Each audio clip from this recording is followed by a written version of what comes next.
Biarpun etnis Tionghoa, tapi tetap kita orang Indonesia. Memang Si Kong Liang memberi ruang buat para pemuda tinggal, berdiskusi, dan semua leluasa begitu saja.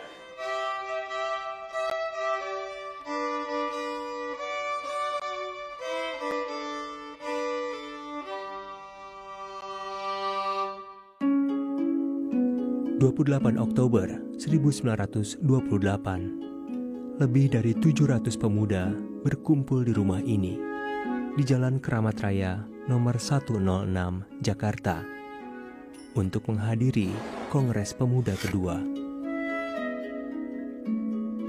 Pemilik rumah tersebut adalah seorang warga keturunan Tionghoa bernama Si Kong Lian. Bangga pasti bahwa rumahnya engkong saya jadi museum, bangga sekali. Gedung Keramat 106 itu dibeli oleh kakek saya, dan mula-mula awalnya dipakai buat kos-kosan dari anak-anak Stovia.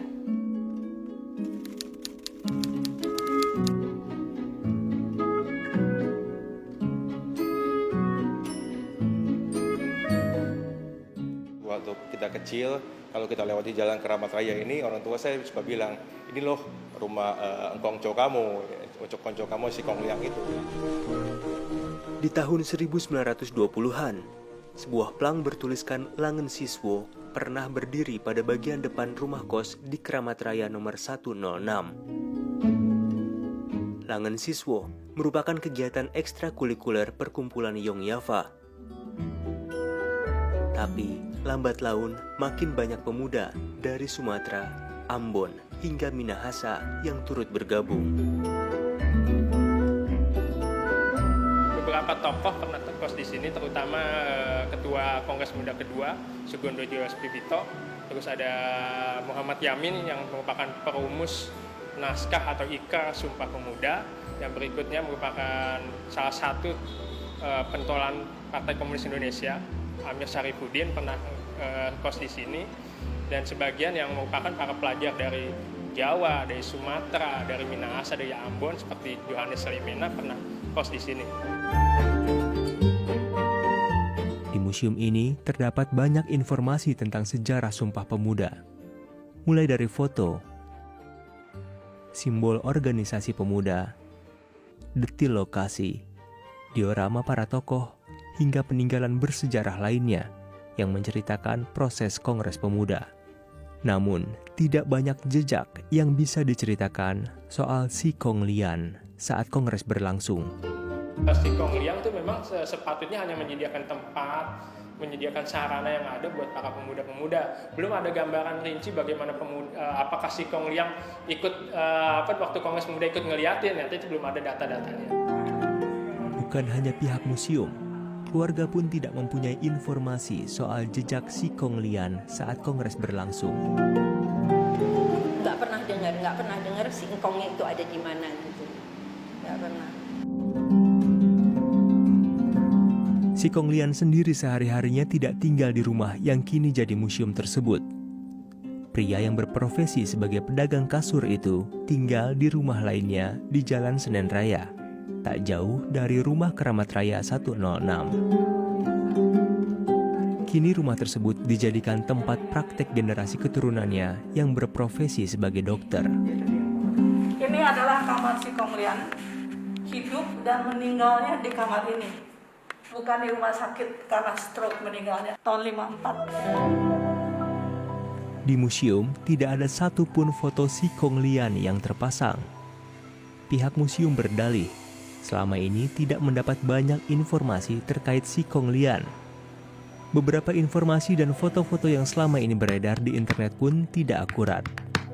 Apalagi generasi keturunan Si Kong Lian baru mendatangi dan memberitahu pihak museum pada tahun 2018 lalu bahwa mereka adalah keturunan langsung dari Si Kong Lian.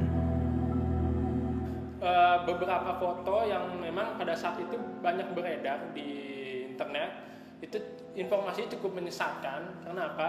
Karena memang yang mereka publikasikan itu bukan Si Kong Liang. Parahnya malah ya foto yang dipublikasikan itu foto pengusaha salah satu bank ternama, yaitu Lim Xiaoyong. Kesalahan fatal soal sosok Si Kong Lian di internet itulah yang akhirnya membuat generasi keturunan Si Kong Lian mulai bergerak tahun 2018 lalu. Itu saya juga searching di Google, masukkan kata Si Kong Lian, foto yang keluar tuh sama sekali bukan foto Si Kong Lian yang benar. Kalau kita baca-baca di media online, nama Si Kong Lian itu disebut, tapi tidak banyak yang mengetahui siapa itu Si Kong Lian. Ya.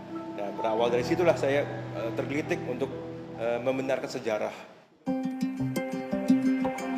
Keluarga mulai mengumpulkan bukti dan akhirnya menemukan berkas asli untuk ditunjukkan kepada pihak museum bahwa benar mereka adalah cucu dan cicit dari Si Kong Lian. Jadi kita coba bongkar itu kebetulan di Senen Raya 40, rumah Si Kong Lian yang dulu, ada satu kotak penyimpanan. Ternyata memang masih ada tuh kebetulan akta waris. Di dalam akta waris itu sepotong akta waris yang menyatakan bahwa kerabat raya 106 ini alias Museum Sumpah Pemuda ini memang diwariskan ke 3 anak Si Kong Lian itu. Mereka juga ngecek simpenan suratnya dia, dan lalu saya mengeluarkan, waktu kita datang kita keluarkan surat-surat yang kita bawa itu. Barang dilihat diakurin sama yang mereka simpen itu sama banget sama dengan yang kita bawa itu.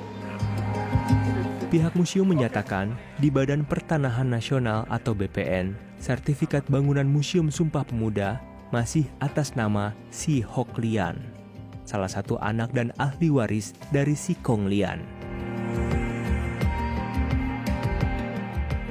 Yanti Silman adalah anak dari Si Hok Lian yang punya hak waris atas bangunan museum itu.